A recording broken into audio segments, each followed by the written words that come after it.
մենք շատ բարձր ենք գնահատում այն ինստիտուցիոնալ աջակցությունը, որը Ֆինլանդիան ցուցաբերում է Հայաստանի ժողովրդավարության ամրապնդմանը, դիմակայունության ավելացմանը, սրա դրսևորումն է իհարկե Ֆինլանդիայի մասնակցությունը դիմակայուն Սյունիք նախաձեռնությունը, բայց իհարկե սրանով Ֆինլանդիայի մասնակցությունը չի սահմանափակվում, մենք ունենք շատ լայն շրջանակ համագործակցության եւ պատրաստակամությունը, որը տեսնում ենք պաշտոնական Հելսինկիից, մշտապես մեզ ոգևորում է։ Իհարկե մեր համար առանձնահատուկ կարևորություն ունի Հայաստան նորդիկ բալթիկ երկրներ ձևաչափը եւ այս ձևաչափում համագործակցությունը, մենք վստահ ենք, որ եւ սովորելու բան ունենք շատ եւ քաղելու բան ունենք այս ձևաչափից, նորդիկ բալթիկ երկրները հայտնի են իրենց կայացած ժողովրդավարություններով եւ իհարկե հույս ունենք նաեւ մեր ներդրումը կունենանք, որը գուցե կարևոր կլինի նաև մեր նորդիկ բալթիկ գործընկերների համար չենք շրջանցել Հայաստան-Եվրոպական միություն թեմատիկան, նշել ենք այն ուղղությունները, որոնցով մենք հիմա հենց այս պահին անգամ էականորեն խորացնում ենք մեր հարաբերությունները Եվրոպական միության հետ, քաղաքական մակարդակով, մնացած բոլոր մակարդակներում, ընդհանուր առմամբ եվրոպական ինտեգրման համատեքստում մենք եւ անելիքներ ենք մշակում եւ նաեւ ողջավորությամբ սպասում ենք եվրոպական քաղաքական համայնքի հաջորդ գագաթնաժողովին, որը տեղի կունենա Երևանում մայիսին մյուս տարվա։ Ուզում եմ եզրափակեմ խոսքս կրկին ձեզ շնորհակալություն հայտնելով ձեր այցի համար, եկին նախար եւ այն շատ հանգամանալից եւ բովանդակային խոսակցության համար, որը ունեցանք։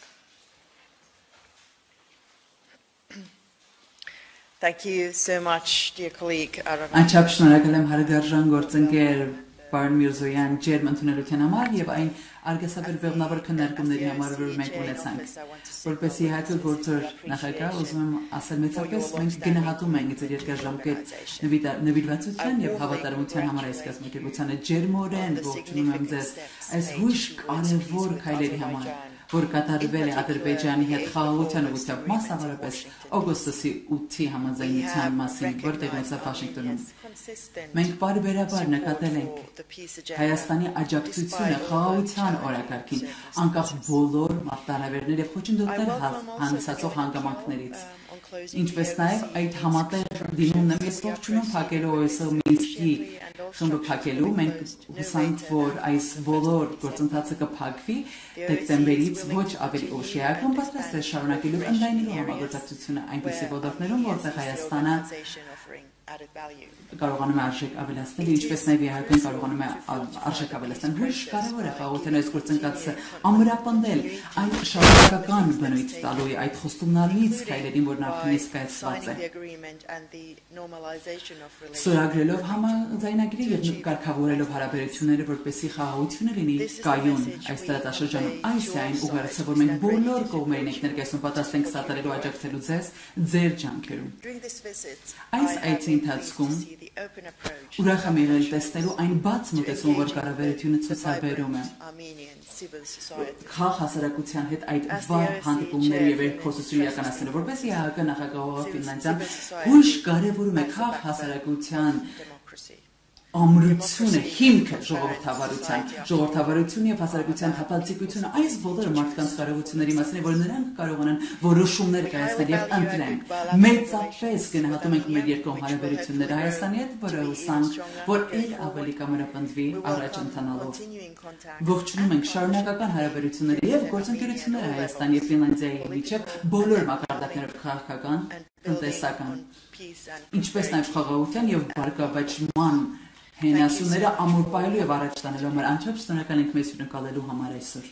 Շնորհակալություն, thank you, and now we're supposed to answer to at least a couple of questions from our media representatives. Հարգելի լրագրողներ, բարև ձեզ, հնարավորություն ունենք հարցերի, խնդրեմ, եթե ունեք հարցեր, համեցեք Աննա Նազարյան, Հանրային ռադիո։ Հարցս նախարար Արադ Միրզոյանին է։ Դուք նշում եք, որ բոլոր հանդիպումների եւ միջազգային այս հարթակներում այցերի ընթացքում բարձրացնում եք գերիների հարցը եւ փորձում եք լուծումներ գտնել։ Վերջին շրջանում բավականին ակտիվ էիք միջազգային հարթակներում հանդիպումներում, ինչ նորություններ կարող եք ասել եւ այլ երկրների միջոցով որքանով է հավանական տեղեկություններ ստանալ գերիների մասին ձեզ համար թեկուզ։ Շատ լավ, շնորհակալ եմ հարցի համար, իսկապես